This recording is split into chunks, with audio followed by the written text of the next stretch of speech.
Hey, what's going on, everyone? Good morning. Good morning on this awesome, beautiful Friday. Today, I have the pleasure of filling in for Todd, who is in Scottsdale, Arizona, at an amazing event with EXP and Brent Gove.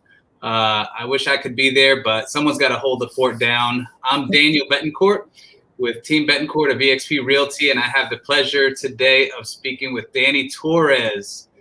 Danny Torres is on the show with us today, and today's episode is all about succeeding as a new agent, because new agents, 85% of new agents within the first 2 years, they leave the real estate industry sometimes with their tails between their legs because it didn't work out, and they go back to doing whatever they were doing before or something new.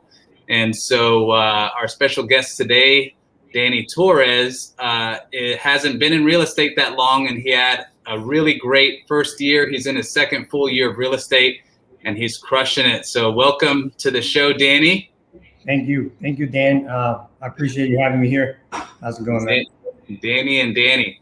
So I've known Danny since our days at RE/MAX. Actually, I think he had just gotten his license, and he got started there, and we met at an office function. And he was always curious and asking questions on, what it takes to be successful in real estate. And you sold, in your first full year, you sold 20 homes, right? Yes, I did. 20. Yep. My first full-time year last year. Yes, sir.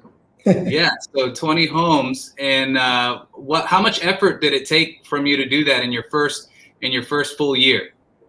Wow, man. I mean, it was definitely a lot of effort, starting off as part-time agent when I was at RE/MAX. I realized that real estate was not really a full-time job. I was working in the corporate world, and I didn't like the corporate, industry. I was there for 10 years, and I was kind of over it. And, I kind of topped out, and there wasn't really much growth or opportunity for me to grow there. So I've always wanted to do real estate for years, but I just kind of left it behind me until all of a sudden, my girlfriend was like 6 months pregnant, and I decided to tell her, hey, I think this is the move that I want to do. I enjoy, doing the real estate part-time. I see the opportunity. I think, give me a couple of years, and, I think we're going to be fine, even though she freaked out, but. It's hard to do well with real estate as a part-time career. When I started in real estate, I started part-time, and I started during the bubble, 2004, 2005, which, some people, it's kind of a similar market to this, but not really. Like right now, people are really struggling to get buyers under contract. Back then, it wasn't, there was more inventory back then, and it was really an easy time to get into real estate because it seemed like, everybody wanted to buy real estate before prices soared out of control, but it was easy to get homes under contract. Where now the inventory is low, so you have to know what you're doing a little bit more. So now in your second full year, you closed 20 in your first full year, and now in your second full year, you're already up to 17 pending and sold, and we're not even done with the first half of the year. So things are clicking for you. Yeah. Absolutely. I mean, I've been really, blessed, and surrounding myself with the right people. Like you said, I'm always curious. I'm always, asking questions, and always want to learn from, the top producers in the industry. And, surrounding yourself with those people really push me, and, they're really powerful mindset. And, every time I wake up, I always, I'm blessed and, very humble, and, I just keep moving forward and, try to find ways to grow and help people. I do believe that it's all about it's all about helping people out and see where we could, show them value, and really pretty much kind of sell yourself, not really, sound like a salesman. Right. You're really trying to help these people get where they need to be, whatever goal they need to reach. That's what we're here for. So right. And I remember when you first started, you started out as a solo agent, and then we used to talk a little bit and exchange ideas. And then you left to EXP, you joined a large team here in Central Florida, and now you've started your own team. And what is that transition like? Because a lot of new agents, they are unsure of whether, one of the questions that they struggle with is, should I join a team or should I go solo? What kind of input do you have for someone who's struggling with that question and deciding what to do? Yeah, absolutely. Yeah. So, I had, starting off, I was a single agent, and, I realized that, I really didn't know what I was doing. I was asking questions, but, I wasn't getting any leads or, getting in front of people, just kind of support. Yeah, there's really not much support. And, it was a struggle, but like, I never gave up. I saw some opportunity on the team, and I said, hey, I ain't got nothing to lose. I don't have really any deals under my belt right now. So why not go for it? So I took advantage of the opportunity, and right away, learning from, other top agents and, being around them and getting the support, it really, really got me to learn, study the market and get me in front of people. Like the more people you get in front of, the more opportunity and potential transactions that you can close. Right. So sometimes as a single agent, brand new in the industry, you don't get many opportunities. So when you join a team and then you've got a team leader that's investing thousands of dollars on generating leads, you get more opportunities, you get more looks, you have more conversations with people, you become more comfortable talking real estate. So, and that experience just helps lead you to have better conversations, and the customers can sense that you're more experienced. If you've had 50 real estate conversations, even if you've closed 1 or 2 deals, but you've had, 100 conversations, you can speak confidently about real estate, and you're not, fumbling around with words, talking about real estate. So would you recommend new agents join a team when they first get started to kind of gain that experience and fast track? Yes, absolutely. I do agree on that, just because, like you said, you're going to get in front of people. And if you're not out in the field meeting people, you're not going to really get too far in this business, with the failure rate being, 85%. So getting in front of people, getting, contacts, getting more comfortable, failing too. You have to fail in order to succeed in this business. So don't be afraid of failure or objection. Just try to learn, from the leaders on the team and ask them questions. Don't be afraid to ask questions. Just tell them the situation you were running into with that person, and go back to your team leader, and they'll definitely help you out. And I've been really I've been learning so much and so fast. And real estate, the market shifts. We'll always be learning.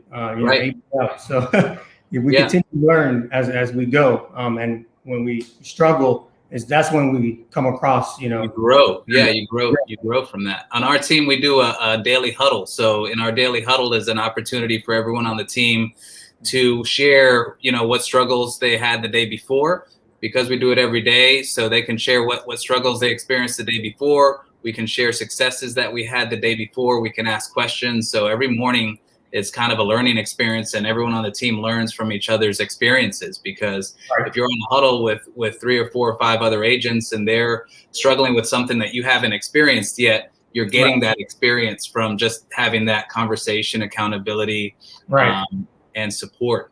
A lot of new agents also struggle with where does the business come from? You get your license, and then in licensing school, they're teaching you essentially how to stay out of jail, right? How not to do illegal things, what not to say, but they don't teach you how to go out there and get closings.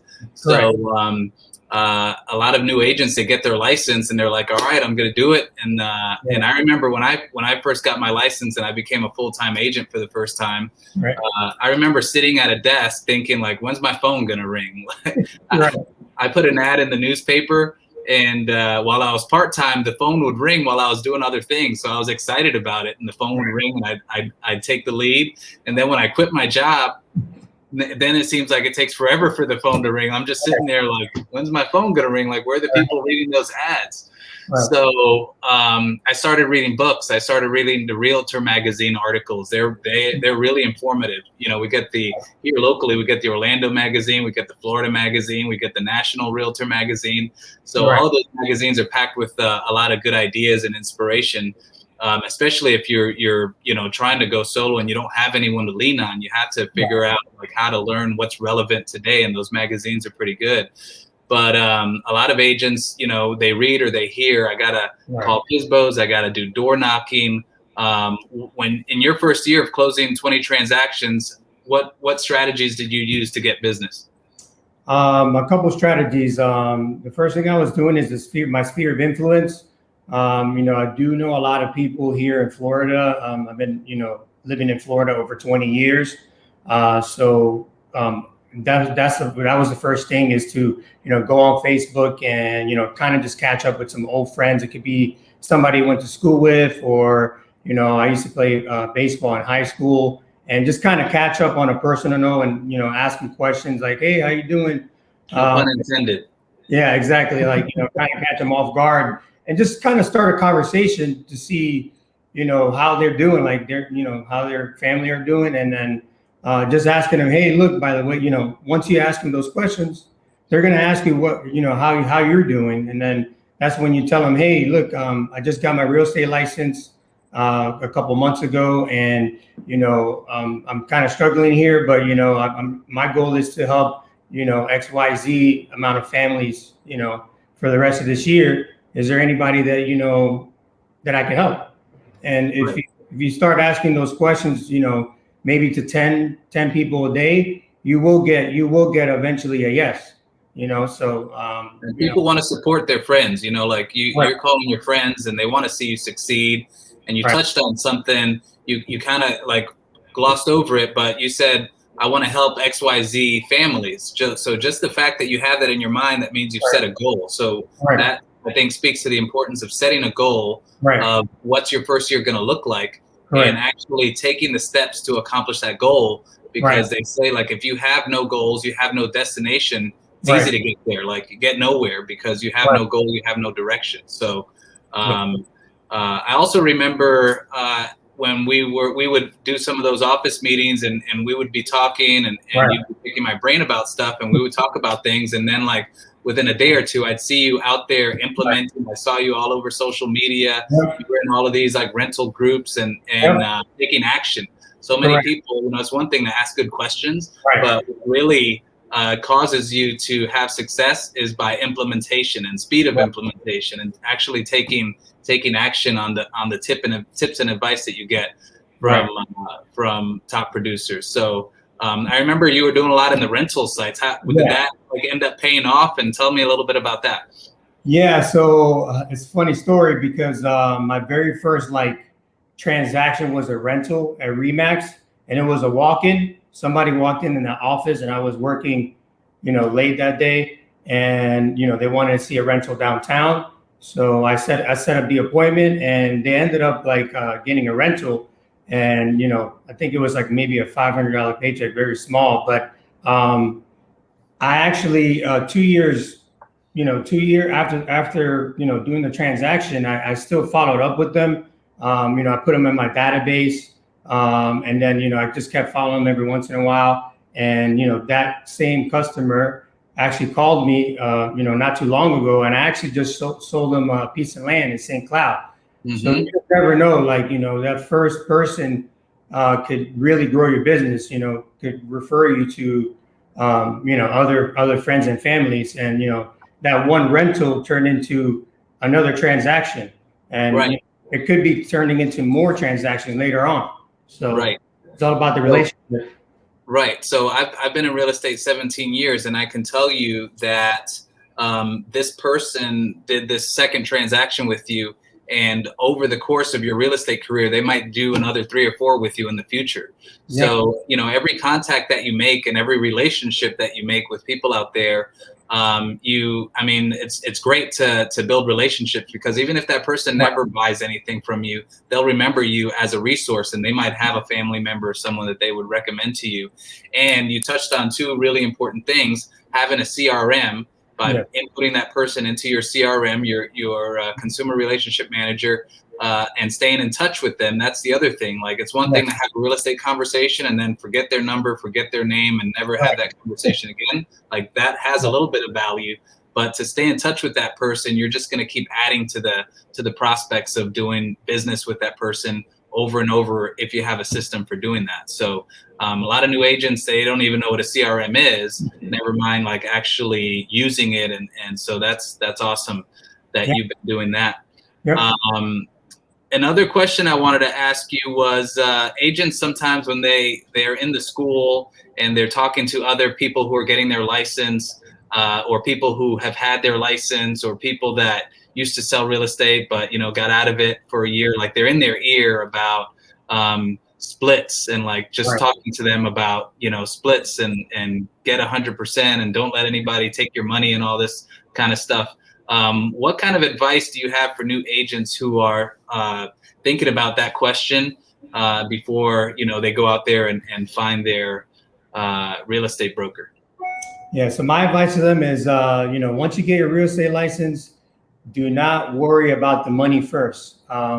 If your mindset is, you know, thinking about the money right away, you're going to struggle, because, you know, it's not a corporate job or a 9-to-5 job. It's actually your business.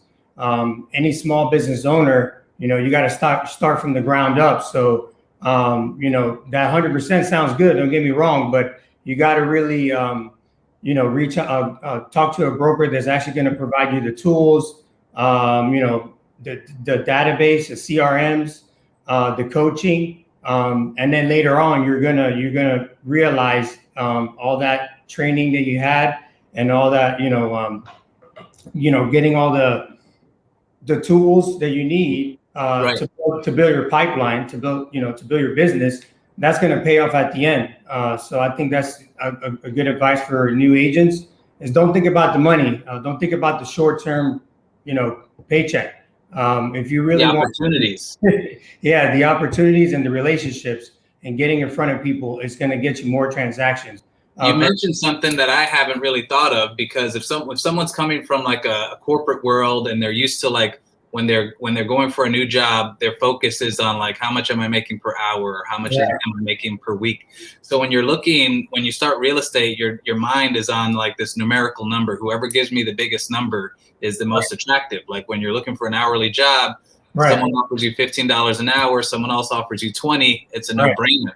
But in real estate, that number can be misleading, because someone can offer you 100%, but you have 0 opportunities there. So 100% of 0 is 0. And then there's someone else who offers you a different split, but like they're flooding your inbox or your text messages or your CRM with leads and opportunities and experience. And that's that's where you get the closings from.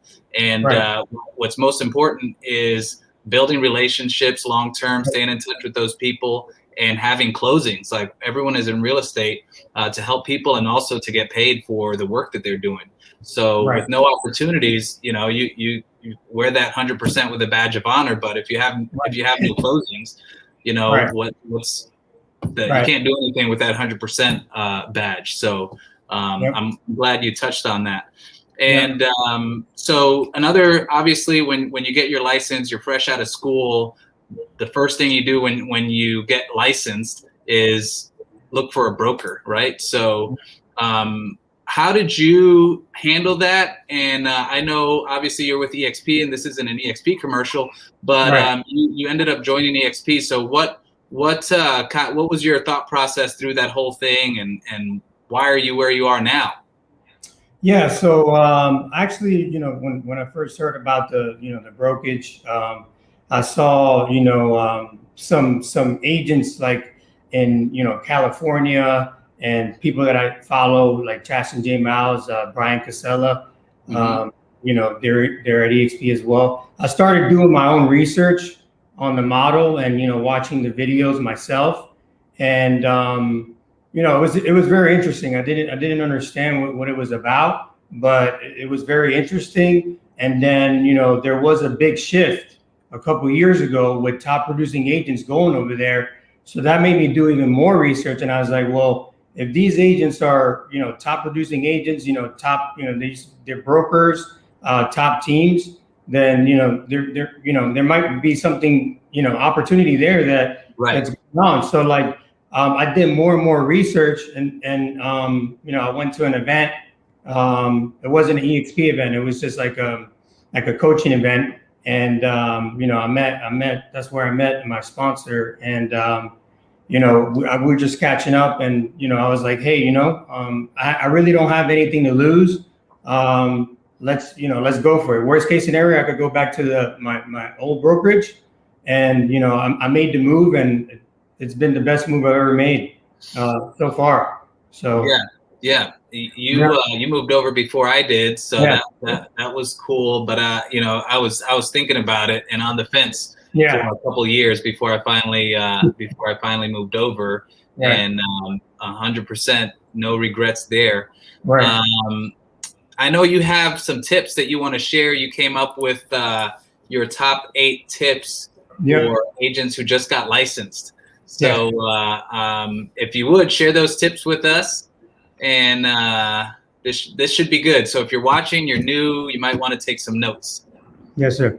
All right. So I'm going to start off with my number one. I do believe the number one thing that you need to know is your why. Every agent needs to know why they're in the business. Why are you doing this? For me, my why is my daughter. I do believe if my daughter was not here, I may not still have my real estate license. Usually it's like a human being, so something that really means, something to you. And what's better than, my little, 1-year-old daughter walking around. I see her every day, and that's what motivates me to push more and provide, make sure I'm providing, for my family. So that really motivates me every day to do better. So you have to write it down. It's one thing you say it, but it's very important to write down and have it around your desk or your office, because when you see that, whatever it is, whatever your why is, you're going to be like, you know what, I got to get to work. I got to do this. Like, I don't wake up in the morning every day feeling like I want to, make some calls at work, but I know that I have to provide, and I know that I'm, I have goals that I need to reach. Right. And if I don't take action, I'm not gonna, reach that goal. Right. So I do believe that the knowing your why is very important. So sweet. Yeah. And then another thing, number 2, is building relationships. Relationships over transactions. Getting in front of people. You got to make sure every person that you get in front of, you have to make some kind of connection and communication. Make sure you put them on your database. Follow up with them. Don't just call them one time. Make sure you're following up with them and asking them questions. And it's all about the relationship. Like like Ricky Caruth says, relationships over transactions. I do believe in that a lot. Because, like we were talking about earlier, that one relationship could turn into several transactions. And I've already seen that in a short period of time. So building relationships is very important. Also, goal setting. A lot of agents do not really set goals. The reason why I did 20 transactions was because I set a goal. The goal that I set last year was 30. I didn't reach 30. But I did 20. I didn't even think I was going to do 20. So realistically, your goal should be something that's, somewhat achievable, but it's got to be higher, but it has to be realistic as well too. So everybody has a different goal. So if you're not writing your goals, you're not going to really know what your daily tasks look like, per day. Right. It has to be uncomfortable. It has to make you work for it. Correct. Yes. Being uncomfortable, like, right now I'm uncomfortable right now on camera, but I know that being uncomfortable is gonna take me to the next step. And fear. Don't be afraid of fear. There's been many times where I've been afraid to pick up the phone. I used to cold call. I didn't like it at first, but then I actually, because I was doing the cold calls a day, my conversations started getting better. So do not be afraid of to fail, because any successful person in the industry, or really any industry, has failed several times. Like Elon Musk. How many times that guy has failed? Yep. You know what I mean? It's a fear. A friend told me fear is fake events appearing real. So yeah, so don't be afraid of failure. Another one I got is partnering up with other agents. So now more than ever, I do believe that us realtors have to, become like friends, especially with a low inventory market right now. You could reach out to agents, partner up with agents, and learn from them as well if you get caught up with some situation. And you could also ask them, you have any coming soon listings in this area? I have a buyer that's already pre-qualified. And it's all about like networking. When you partner up with, agents, they're going to help you, they're going to help you succeed and maybe have a listing for your buyer. So I think that's be pleasant to work with is one that Todd mentioned in our last episode together. Be pleasant to work with, and that, don't be adversarial, and you'll just make friends that way. So that's really important. You want to be able to call an agent that's got a hot listing and have had a relationship with that person that was a good one, and not one where they say, man, I don't never want to work with that guy again. Right. And then I have another one. Use technology to your advantage. Mm-hmm. Right now, technology, the up and coming agent is going to be the one that takes advantage of the technology. Right now, more than ever, because of COVID, we live in this virtual reality world. I'm not used to Zooms. Now I am, but before, it's like last year, I wasn't, going on Zooms. So like now more than ever, learning the technology that we have is very important. Social media is taking over the world now. So take advantage of the tools, the free tools. You got YouTube, Instagram, TikTok. That's free. All that is free. And there's a lot of people you can reach out. YouTube's the #1 search engine in the world, right? And it's free. You can post videos on there. You can use it for so many things. Right. And check out our YouTube channels just if you want to get some ideas as an agent. Yes, absolutely. What else do you have? Prospecting. Prospecting is a must. Don't be afraid to pick up the phone. I do believe for new agents, they should prospect at least 4 to 5 days. And I would say, 2 to 3 hours. If you could prospect, 4 to 5 days, it will lead up to transactions. What do you mean by prospecting? Because I think it means different things to some people. Yeah, so prospecting is basically, just reaching out to whoever. It could be your sphere of influence. It could be leads that your broker is providing. It could be going on social media. Just pick up the phone, go through your list of friends that you have.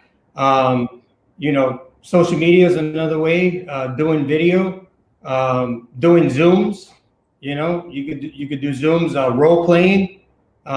You could be role playing with other agents as well, or call hot leads, cold leads, call busy agents that and say, do you have any leads that you have that you don't, that you need help calling and getting through? So like you said, Facebook groups, another one, Facebook groups. There's a lot of Facebook groups, a lot of opportunities, there too. There's some you could actually get referrals on some of those Facebook groups. There's people asking for help. There's literally buyers and sellers. Hey, who's the agent that knows this market? So I think Facebook groups are another one too. I feel like. So so another thing too is your mindset. I feel like you really have to have the right mindset in this business, it all starts like right here. If you don't have the right mindset, you're not going to be able to do those daily tasks that you're supposed to do. I think mindset is really everything. Your mind is very powerful. You control your own mind, and you know, when you have the right mindset, you feel more confident out there when you're out in the field. Like you tend to kind of how you say, you tend to resolve like the issues, you know, any situation. Like we're basically like problem solvers. Our job is to solve the problem of who we're working with. If you're a person of faith like me, when you're facing something challenging, whether it's a difficult conversation, a difficult customer, a difficult transaction, things are always easier when you enter those after prayer, you know, right. Prayer about it. Another saying is, a famous saying is, you know, whether you believe you can or you believe you can't, you're probably right? So if you think you can't do something or you're going to fail, you're probably right. So definitely have a positive mindset. What's the next one on the list? The next one on the list is know your market. You know, definitely know your market. Right now, like what's working for me is new construction. You know, there is a lot of opportunity there, especially with the way the market is. It's a hot seller's market. You know, you could face 10 offers, 15 offers. Everybody's going over asking right now. So like you could, you know, if you're working with a buyer, you could kind of point them out. Hey, look, I know you're looking in this area. I know a couple of new construction homes where, you know, you don't have to worry about multiple offer situations. You don't have to, you know, worry about, you know, the inspection, like maybe something in the report might come out. There's opportunity there. That's how I've been growing my business on the buyer side, is new construction. Like you said, you network with agents to say, hey, do you have any listings coming up soon? But builders always have stuff coming up soon. Correct. So, you know, that's a surefire one. That's a good one. And thankfully we live in Florida where there's new construction like on every corner. So that's awesome. What number are you on? I lost count. I'm on, let me see, 1, 2, 3, 4, 5, 6. I'm on number 7. I'm going on number 7. So my number 7 is set a schedule. I do believe that every agent needs to set up a set schedule. You know, perfect example, if you're a 9-to-5 job, you know, if agents were to treat, you know, real estate as a 9-to-5, like not just wake up whenever you feel like it, you're going to get more done. You have to set a schedule. If you don't set a schedule, you might be wasting a lot of time, you know, where you could pick up the phone and prospect, you know, like what I try to day. Yeah, I would add to that or include with that one, or, you know, it's all the same to have your days planned out. A lot of times for me, once the day gets started, it's chaos. So like I have to have a plan in advance when it's quiet, you know, whether it's early in the morning or at the end of the day, just plan out the day, write down what you want to accomplish in that day and order them in priority. Because once the day gets started, it's sometimes for me, it's hard to just stop and brainstorm and think because the phone's blowing up and I'm driving from here to there. So it's harder to focus on what's not in front of you once the day gets started. So that's good. Right. And then my last one's going to be to never give up. I think a lot of agents give up too early in the business. That first transaction is always going to be your hardest transaction. But once you start seeing what the opportunities that you have that you're getting, you're going to be able to realize that, you know, maybe your 9-to-5 job, you know, is not paying you enough. So never give up. Like I see that in a lot of agents. You know, they think that they're going to get a check next week or next month. You got to realize that, you know, when you have a contract, an executed contract, it takes, you know, 30 to 45 days. So even if you have a contract, there's a lot of things that could happen during the process there. That's first base, right? Getting under contract is first base. There's still all kinds of like speed bumps and hurdles that you have to overcome. Correct. So like that's how you're going to learn. That's how you're going to grow, is to go through those transactions. Every agent has failed or somebody has backed out of contracts. So right. that will happen, but don't worry about it. Just try to learn from what happened in that transaction, that you could take, for the next one. So you're always going to be learning in real estate. Don't give up, Right. it happens. Stuff happens with that, but I learned from it. I mean, that just happened to I just closed one. It took 3 months, but that was like a difficult one. But I ended up. Be patient. Yeah. Like, you were able to do 20 transactions in your first full year of real estate. That's not the case for everybody, but it'll come. There's agents out there who they do 3 or 4 transactions a year. Some agents don't want to do 20. Some because of their lifestyle, maybe they have retirement income or something else. They're totally content with 5 or 6 or 10 transactions a year.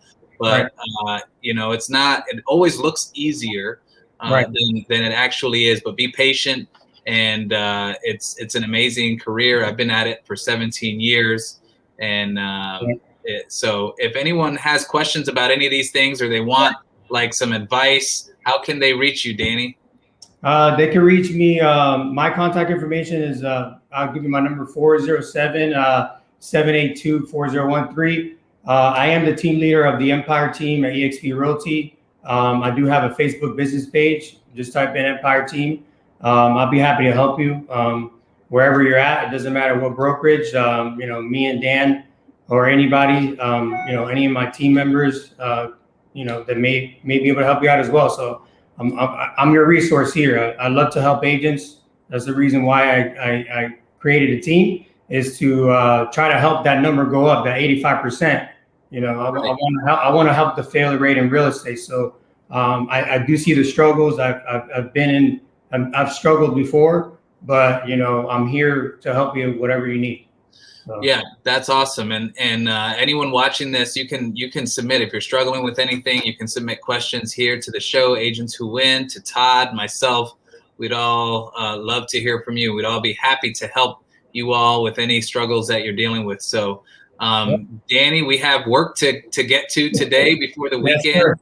That's right. So I hope you have an amazing weekend. I want to thank you for being on the show with us. And look forward to working with you some more here in the future. And I appreciate it. Hope you have an amazing weekend. Yep. And to everyone watching, hope you all have an amazing weekend as well. Thank you, man. Thank you for having me, man. All right. Let's keep it moving. That's right. Take care, everybody. All right.